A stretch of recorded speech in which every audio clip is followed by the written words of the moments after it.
Salma Abu Naga. My name is Nermeen Nim. My name is Mariam. My name is Lina Shaheen. My name is Naveen Magdi. My name is Dalia Laz and I'm a womanpreneur.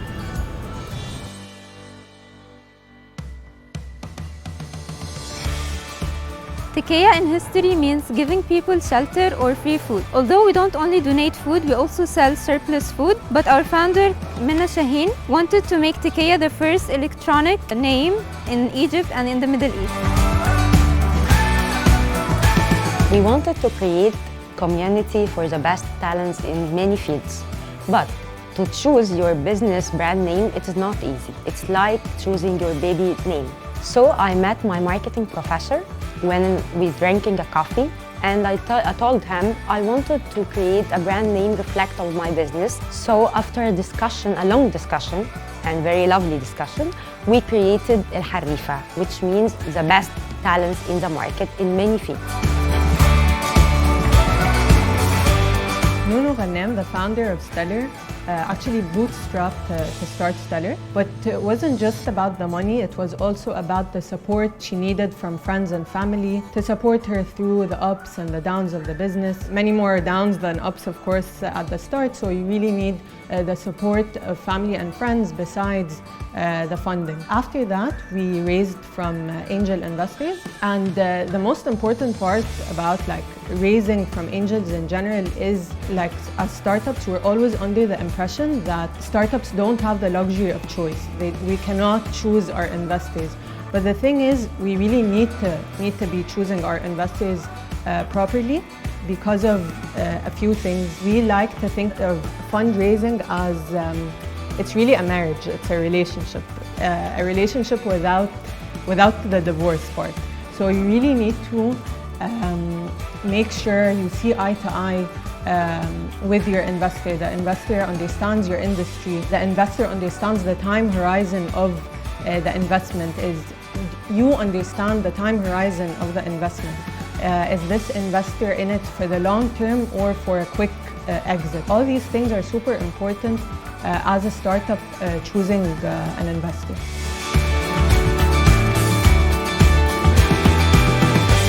Actually, all of our business model is based on technology because we are an application and we are educating the consumer to turn from going to physical stores to digital stores. So actually technology fulfills 100% of our business model.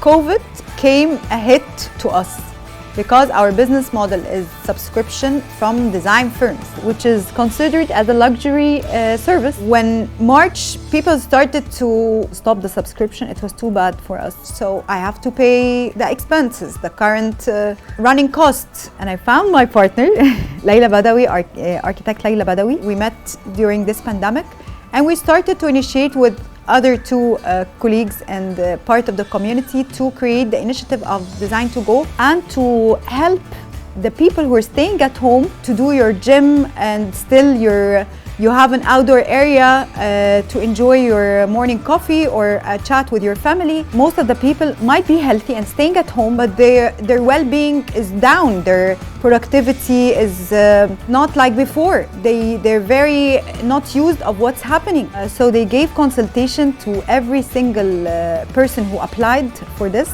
to help them create their spaces and surroundings for their new needs. So the pandemic actually helped in our strategy and our business model and went to the direction of creating the largest community platform in Egypt. It was something that added a lot in our business model and it improved our services.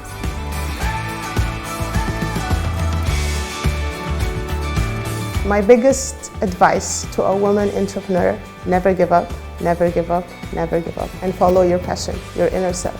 Womenpreneur!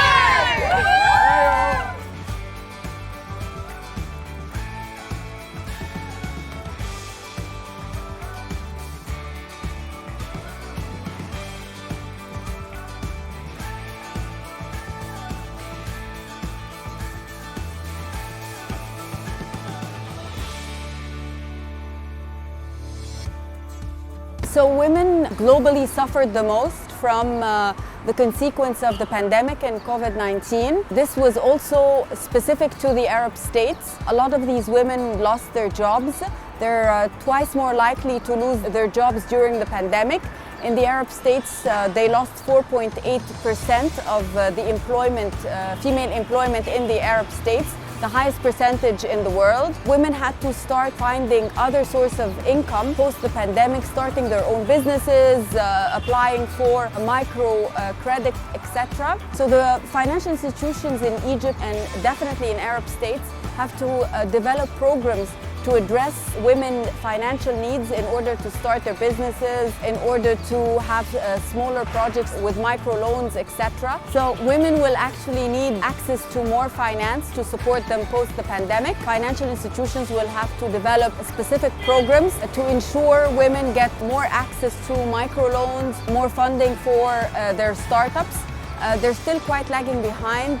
Women receive only 7% of emerging market private equity and venture capital funding. Actually, there are two barriers. The first one is the lack of awareness. Governments should use the media power to spread awareness in the society about the importance of women participation in the economy. The second barrier that can stop any human being from getting what he wants is to have a negative mindset. I believe that we create our own opportunities. If we have a dream, we have strength, knowledge, and ambition, we can achieve anything. Female entrepreneurs, like any entrepreneurs, should focus on the sectors that boomed after COVID. So post-COVID, we saw a boom in the e-commerce sector, specifically in Egypt. There was a 30% increase year on year, and this increase will continue in the coming years. This growth in the e-commerce sector has also shown growth in other sectors like, of course, fintech because of the mobile payments, logistics, last mile delivery. We also saw a growth in the edtech sector and the health tech sector. And this is very obvious from the amount of investment that has come to Egypt, specifically Africa as a whole, and 60% of it going to the fintech sector. So I believe they should focus on these sectors. And they should develop the skills for these sectors, specifically digital skills, because if you have a brick and mortar business at this point, it is advisable that you start digitizing because that's where the world is going.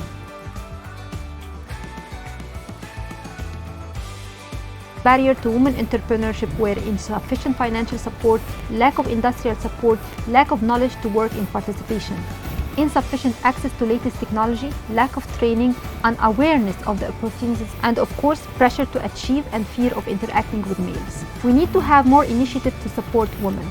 Peer support is something we lack. The best way to support women in business as a female business leader is to share your knowledge and pay it forward. If your past mistakes or success can help other women avoid similar mistakes or provide them with great ideas, then you have made a positive impact with not a whole lot of effort. Too often, I think business leaders keep to themselves when it comes to their companies, possibly to protect their competitive advantage. I believe that being transparent about your decisions can be motivational to others.